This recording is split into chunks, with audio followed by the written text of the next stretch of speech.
Organic listeners, what is going on? This is Landon Eccles, co-founder and CEO of Clean Juice. Guys, thank you so much for joining us. We are actually kicking off today with season 4 of the Be Organic podcast. Guys, we are so excited to be back with you. To think that we've been doing this now for 4 seasons is just absolutely incredible. And if we didn't have any listeners, we wouldn't be doing it. So thank you guys so much for listening. Thank you guys so much for tuning in and downloading. We absolutely appreciate it. As always, we just want to give you guys the best information around health and wellness and bring in some of the best guests that we can possibly find around the country. And today we are actually live from beautiful California. We've got Ryan Black with us, and I'm going to let Kat introduce him. Today is going to be an awesome show, and I'm just so pumped to be back with you guys. So thank you so much for tuning in. Yes, so we are so excited to have Ryan Black today. Ryan Black is the CEO and co-founder of SAMBAZON Acai, and this is really cool. I didn't know this, but it stands for the Sustainable Management of the Brazilian Amazon, and SAMBAZON is the largest and first company to bring organic and sustainable acai to the United States. With a multitude of challenges associated with bringing acai to the state sustainably, Ryan didn't look for the fast and most affordable plan. He built SAMBAZON on the foundation of passion for the Brazilian culture, people, and a belief that acai is a powerful superfood with healthy properties. In 2000, he invested in a growth plan that prioritized the local economy and local Brazilian farmers who harvested the berry. Today, SAMBAZON is a thriving fair trade company that fiercely advocates for sustainable change. So Ryan, thank you. We're so honored to have you today. Thank you so much. It's so great to be with you, Kat and Landon, on the show. Very awesome. Excited. It was cool. I was doing like a little bit of research last night and just hanging out on your website, reading stuff. And it kind of struck me that, of course, your product was featured, but what was featured even more was just the communities that you go to and your bigger purpose. And you had something called, I'm going to get it wrong, but like say it. The triple bottom line. Yes, the triple bottom line. Yeah, I thought that was so cool. And it just seems like, of course, you're bringing this like really healthy, organic superfood to all of us. But more than that, you're really giving back to the communities that you're getting it from. So I would love to just hear about your journey and kind of how you got there and just your heart behind what you do. Thank you. Yeah, well, let's start with the beginning there in the triple bottom line, as you mentioned. And the triple bottom line is something that was coined in the 80s, I believe, by an economist, which basically measures success not only economically and like in your profit and loss statement, but also has an environmental facet and a social facet. And you know, we really are blessed and got lucky with kind of meeting acai way back in 1999, 2000, when sustainability wasn't quite what it is today in terms of a buzzword or something like that. But what we saw was that here's a superfood from the Amazon rainforest that's growing out in the wild. So automatically, I mean, you got the Amazon rainforest there, which is the lungs of the planet. And they say that, 85% of it is still undiscovered. Wow. And if you go look into it, you see like all these modern medicines and anesthesias and all of these things that came out of the Amazon rainforest. So there's all these like wonders of modern medicine that are there. And so, the rainforest, not only from a carbon standpoint, but also from these sort of discoveries, is something worth protecting in the biodiversity of the rainforest, right? It's like the lungs of the planet.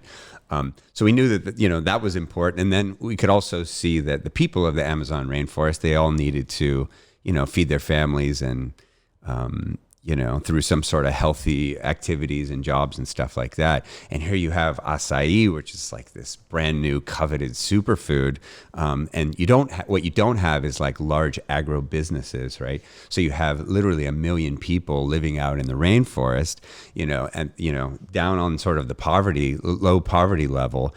And so we saw this opportunity. One, you have the forest, and then you also have the people. And if we could create a business model that would not only, protect the forest through organic certification, but also support the people through, for instance, fair trade certification, then when we marketed our superfood to the world and made everybody happy for eating acai bowls, it would be this sort of win-win-win situation. And that's how the company started, with this triple bottom line philosophy. Yeah, that's kind of how, we were called in the beginning to work with this fruit and to try to do it right. We wanted to look back in 20 years and say, which it's funny, it's been 20 years, it's actually been 22 years, but look back and say that we made a positive difference in the lives of, not only the people who live in the forest, but also the forest itself. I love that. That's so cool. And I'd love to kind of like, true visionaries impress me so much because I'm like, we started this juice bar, but we started it after juice bars were a thing, right? So how did you stumble upon, like, probably nobody at that point was even talking about acai. So were you just like hiking in the rainforest and you found this berry, or how did you actually get to like know that this could be something? Yeah, I was hiking on the beach actually in Brazil, There you go. if you will, surfing, and it had just become popular in the 90s in Brazil. And through the Gracie Brazilian Jiu-Jitsu family, really, it was their family. Lennon, we were speaking about that earlier. It was their family that they had, ancestry and family who lived up in the north of Brazil, where acai is a staple and it's eaten at room temperature, sort of like an applesauce with meat or fish or something like that. And it was the Gracie Jiu-Jitsu, professional athletes who lived down in Rio de Janeiro, and in order to get it from the Amazon down to Rio, they had to freeze it because it's highly perishable and has a lot of healthy omega fats and stuff like that in it. And they started mixing it with different concoctions and came up with a sugar, adding sugar to it, and then this extract from the Amazon called guarana or guaraná in Portuguese. That has stimulant in it, kind of like, caffeine or some of the revitalizing properties in ginseng and things like that.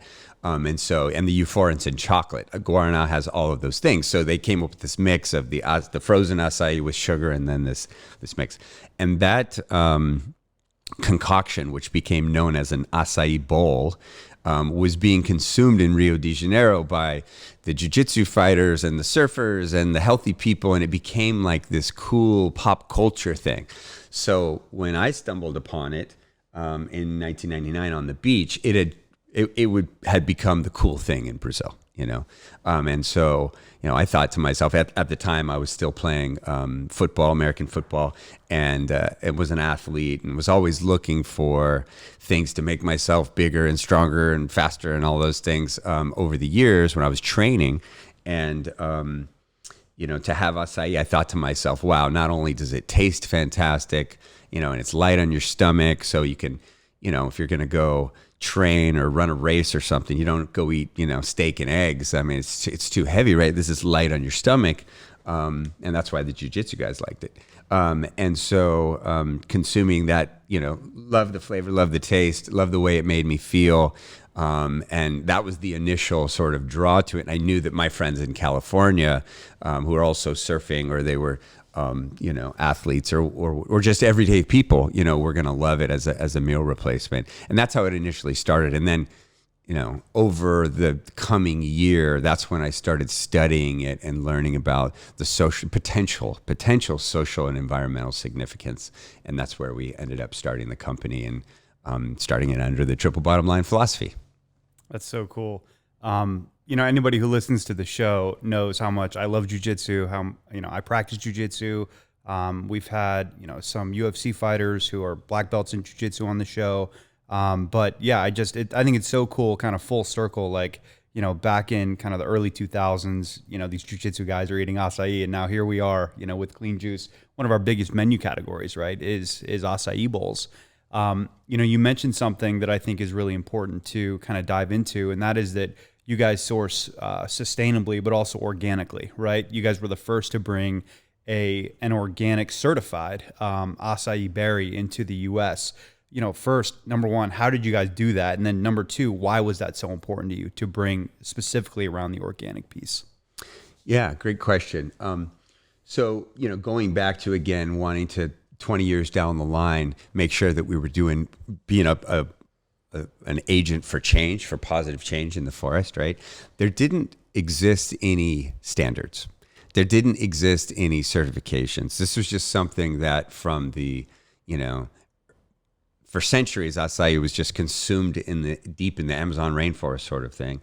And then in the 90s, it became this like boom and it became popular, right? So they didn't really exist not only industrial standards with, food safety and things like that, which we went forward and started establishing basic things like pasteurization, but also there was no social and environmental standards. So we decided to create them and give a lot of credit to our my co-founder, Travis Baumgartner, who had the vision of working with the local NGOs and the local university and the local people to really create an organic systems plan. And what we did was we went to organic certifiers in the US and we brought them down to Brazil to establish organic certification. And it wasn't just about that, people were using pesticides or not. There's way more to it than the use of pesticides in organics. It's really a chain of custody, right? And so in the first year, I was, scrambling around buying acai from a producer. And when I asked the producer, like, okay, I'm buying it from you here, but where is it coming from in the forest? And the answer that I got was, I don't know. I don't know, because the product was being purchased locally at an open market, almost like a swap meet on the river, and then it was changing hands through middlemen, going backwards all the way back to a forest community that nobody knew where that was. And so for us, organic certification was about a chain of custody first and foremost. And then we were able to, and one of the things that Travis and I were able to establish together was this chain of custody where all of a sudden we knew where our fruit was coming from. We know the exact grower community and X amount of families that are in that community. And so we could start making this direct connection. It was that direct model, if you will, that SAMBAZON today still uniquely employs. And it was a lot of work for us to go out and actually go into the forest and employ people to go into the forest to make this connection. And we believed that not only did you have that direct connection, but you had the organic certification, and that could be like the measurement tool for our environmental bottom line, if you will. And then, later on, we got into the social bottom line, and that became the fair trade certification. Again, having something where you could guarantee fair wages, make sure that if the commodity price of acai went below a certain level, that you wouldn't go below a certain level. And, there's all kinds of things like economic freedom, where if the growers previously had no guarantee that they would sell their product, right? They harvest it off the trees, they put the basket on the dock, and then maybe somebody comes to buy it, maybe they don't, take it or leave it pricing. You have this opportunity for exploitation of the people at the bottom of the supply chain. Right. And we didn't want that. So by establishing some of these fair trade guidelines, and that was another project where we had to bring a different group of certifiers in to create a fair trade certification so that we could establish those guidelines and then, I'm giggling because operate that way. Yeah. It's not often like when you're starting a business, like you're like, all right, let me bring in like more regulators and more people to tell me what I'm doing wrong. And it's funny because I'm laughing because we did literally the same thing, right? Like we're the first to bring a certified organic juice bar nationwide. Like no one's ever done that. That's right. Extremely challenging, right? So I'm giggling because I know, what we went through, what you went through, like you were creating something completely new. So, whatever we faced, you probably faced 10x the challenges and in the rainforest. Right? In Brazil. And I think it's just funny because, we're like, all right, let's open this juice bar. Now let's make it really, really complicated, but we're making it complicated for a reason, right? It's because we want to provide the best product to our customers. We want, just like how you said, the fact that people know about organic, but they don't quite know what you just explained. And I think it's really important to touch on. Like, it's not just how it's grown, it's how it's handled, right? It's how Absolutely. the produce is cleaned. It's how it's prepared. It's how it's produced. It's all of it. It's not just the fact that organic doesn't have harmful pesticides and GMOs and all this other stuff. It's the whole chain from the seed till when the final consumer puts it in their mouth. It's the cleanest product you can possibly get.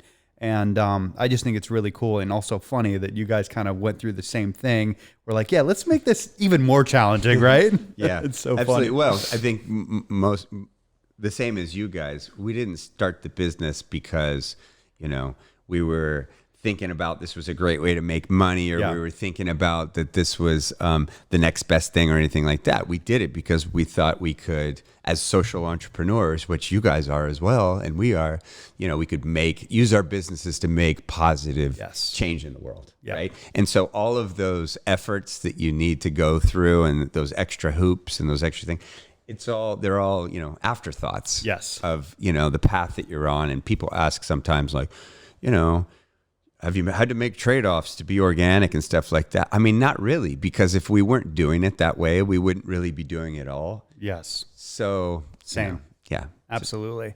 Yeah. It's so funny. Like, for us, we felt like when we got started that there was, like Kat said, we didn't invent the juice bar, right? We just kind of made it this version of it, and no one else was really doing it this way. And we found out because it is challenging, and it is harder to get, a stronger bottom line, but at the same time, it's possible. And so it's possible to serve guests an incredible product and to make money and to benefit your community. And we figured that we could do all three of those things.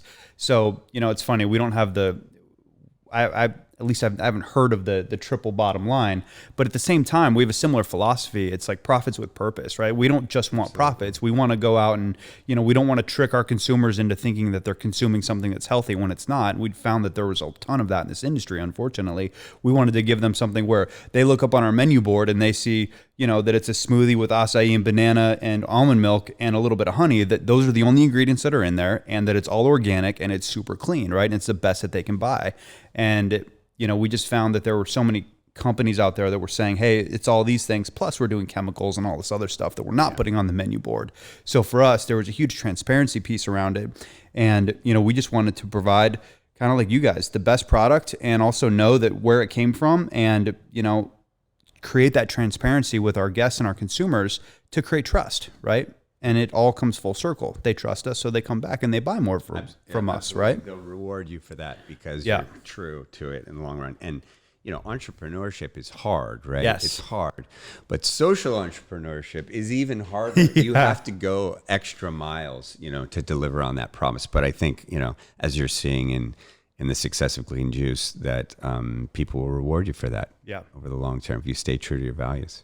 Well, I think too, when talking about sustainability and the environment, like there's a lot of focus on plastic, which is super important, obviously, but organic farming and farming in general, organic farming is one of the most positive things you can do for the environment. I think people don't understand, especially for somewhere like the Brazilian rainforest that's never been touched, but even here in America, it's like when you're using traditional farm practices, we're ruining our soil and we're ruining our water and our local water supplies. And I mean, it exponentially gets worse and worse and worse when you really dig into it. So organic farming is it's my biggest passion, and for me, the most important thing that we can choose to do for our environment, just because it's so important. And I think there's not a lot of talk about that, and there's not a lot of understanding about how important organic farming and switching, back to organic farming is if we want to keep our environment safe. 1,000%. I mean, you see some of the statistics, like, when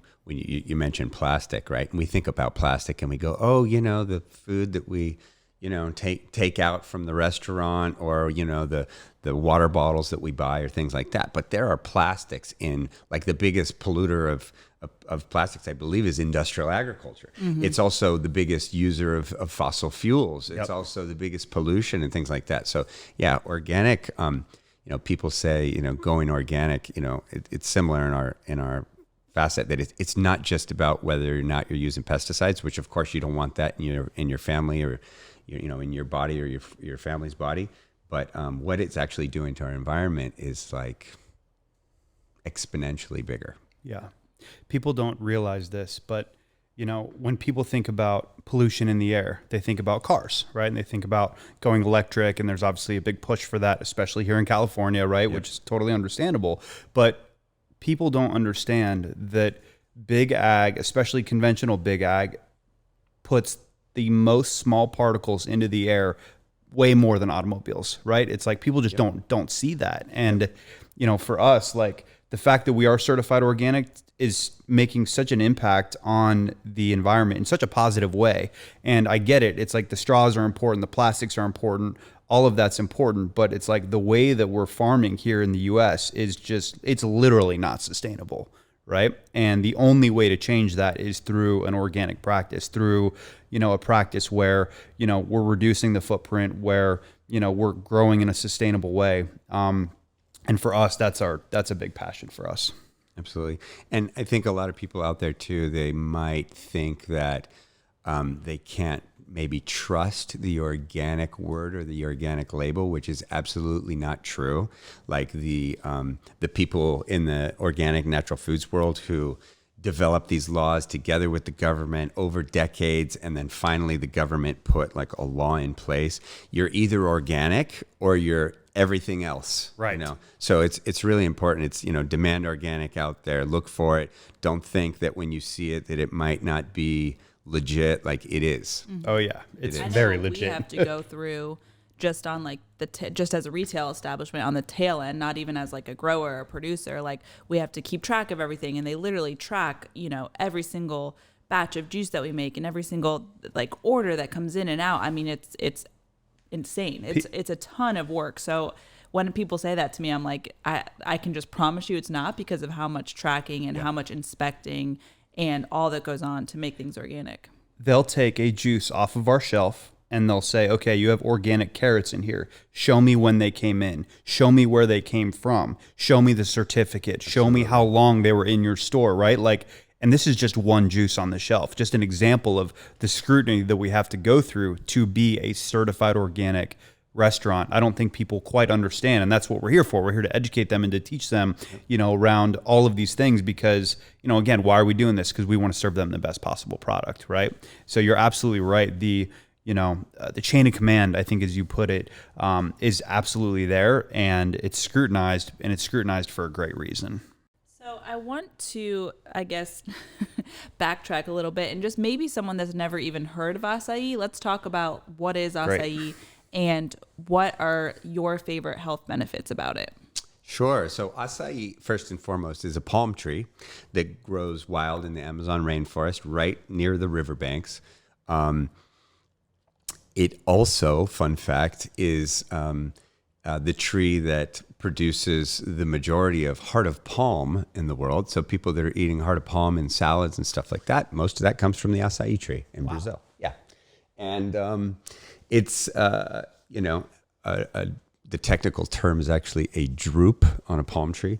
It's sort of like a date on a palm tree, and it's about the size of a blueberry, but it's 95% solid seed. It's like a marble with a grape skin on it. So you would never put it in your mouth and eat it. It's never anything like that. The way that you consume it is you soak it in water, which softens up that skin, and then you either scrape it across like a cheese grater kind of thing, or we use stainless steel processing equipment to take that skin off of those marbles, let's just call them. And underneath that skin, you have a very thin layer of green fat, healthy fat, right? And so that's the magic of acai, is that layer of fat, that green fat, kind of like an avocado. So you have healthy omega fatty acids, which are a similar profile to olive oil, a lot of 6s and 9s, a little bit of omega-3. And then you have that purple skin, like a grape skin, which is really potent antioxidants and polyphenols and things like that.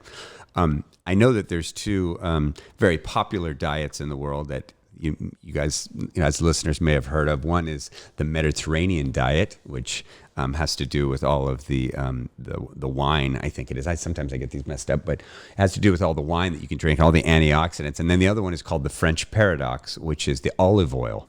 So in acai, you actually have both the Mediterranean diet and the French paradox. You have the fats and you have the antioxidants. And then as a fruit, acai has a lot of fiber in it. It's very viscous, so it's very good for your body. So as we know, heart disease is like a buildup of plaque in your arteries and stuff like that. So if you're eating things that are super fibrous, not only are you cleaning out your digestive tract, but then, your body is absorbing better all of those healthy fats and antioxidants, and all the other foods that you're consuming, are being better absorbed. So acai, it's like this amazing, digestive fiber, healthy fats, which lowers your cholesterol, and, antioxidants, which, is, anti-oxidating, anti-aging, keeps you beautiful, makes your hair beautiful, these kind of things, and your skin. So, plus, and I always say, like, acai, if it just had all those health benefits, but it tasted bad, people would still be into it because, people like things that are good for them, no matter how they taste. But it has this, this taste benefit, whether you're, 3 years old or you're 90 years old, you just like it because it's healthy. It looks like healthy ice cream and people love it. So you kind of have these, combination of delicious and tasty. And then you have the health benefits. And then, what SAMBAZON has done is worked on the supply chain to be this positive force for sustainability. So those are sort of the three legs of our stool and what acai is. So the acai is the reason Brazilian women are so beautiful. Absolutely. Well, I was going to say, Ryan, he's 10 years older than me, but he looks like younger than I am. So clearly it's working. So thank you. Not true, but thank you. So let's talk about, you go out there. So is acai only found in Brazil? It's actually found in the Amazon rainforest. There's I believe it's 9 countries in the Amazon. But the majority of it, acai, it stays close to the water. So it's really around the riverbanks of the Amazon and all of its tributaries, which are a lot. So you can find it all the way over in Peru or up in Venezuela or things like that. But 95% of it is being commercialized out of Brazil. Okay. And part of it too is you need to have, because it's highly perishable, when you pick it off the tree, it has to be processed within, say, 24 hours or a little bit more. And so you need to have a processing facility next to where the trees are. Got it. So yeah, it might be out there in the forest, but to process it and commercialize it, you need to have a factory nearby. So that's what I wanted to get into, is just kind of like the impact that harvesting this had for these towns in Brazil, I'm assuming. So it's like jobs and opportunities, and I'd love to hear just a little bit about all that. Yeah. Believe it or not, and this is one of the things I'm most proud of, is acai is now the second largest income generator in the Amazon rainforest for the people, only second to beef. And that's a lot. That's a big deal. There's a lot going on, and that's crazy. It's crazy, right? Wow, it's a lot. And another fun fact is 90% of the acai does not leave Brazil. More than 90% of it does not leave Brazil, of the acai that's harvested, let alone the acai that's out in the forest, right? Which is either consumed by locals, eaten by birds. It actually falls into the water and fish eat it. All these fun kind of things. But yeah, we were mentioning before some of the social side of acai, and the truth is these people who live in the forest, they need to, make money and feed their families just like we all do. And traditionally, there's been a lot of destructive alternatives to make money, to generate income, whether it's cattle ranching, timber, charcoal, sugarcane, all these things that you basically cut the forest or destroy the forest in the desertification process, from timber to soy to cattle ranching and things like that. So all these kind of destructive things. And acai, with its renewability, where it grows on the tree every year, it renews, and you don't need to, you just pick it off the tree. It's just become this positive force for keeping the trees standing. And that was one of the things that's so cool. Always wanted to, one of the things we said is make the trees too expensive to cut down. Yeah. That's awesome. So you guys, you export, or I guess import, acai from Brazil into California? Yeah. So we have built 2 of our own manufacturing plants in Brazil. Wow. We are the by far the largest exporter of acai. And so we export it to ourselves, right? Say, in the United States. So you do both. You export and you import. We do. Into, I think we use 7 different ports here in the United States. And then we export to 40 different countries. Wow. Yeah. That's so awesome. We're all over the place when it comes to sharing acai in different parts of the world. And just like there was, zero awareness of it in the United States in, 2000 when we started, there's zero awareness of it in many countries around the world.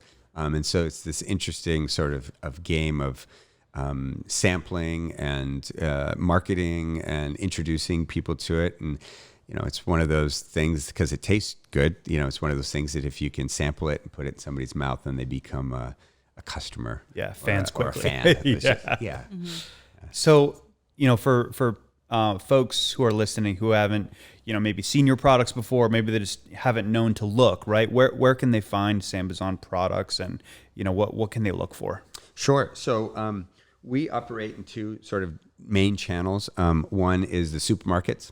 So you'll find us in major supermarkets, Whole Foods or Publix or Safeway or Albertsons, Vaughn's, Costco, right? Or Costco, Yeah. yeah, exactly. And you also, or BJ's, and then we also support and Sprouts, and we also sell wholesale in B2B. So you have different juice bars and restaurants and cafes and colleges and universities that sell it. And then we have a couple of our own stores too down in San Diego. That's awesome. Yeah. And what kind of products are they looking for? Because I think I've seen some different iterations of different products you guys have put out. Great question.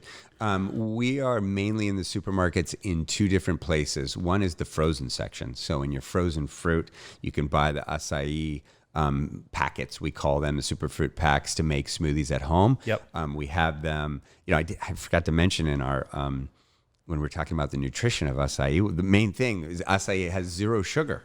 Right. So it has all these antioxidants and healthy fats, but it has zero sugar. Now, we add sugar to it in some of our products because it tastes better and people like that. But a lot of people buy the frozen acai packs at the supermarket to go home and make a smoothie at home in the morning or an acai bowl with relatively zero sugar, which is really, really great. That's the way I do it.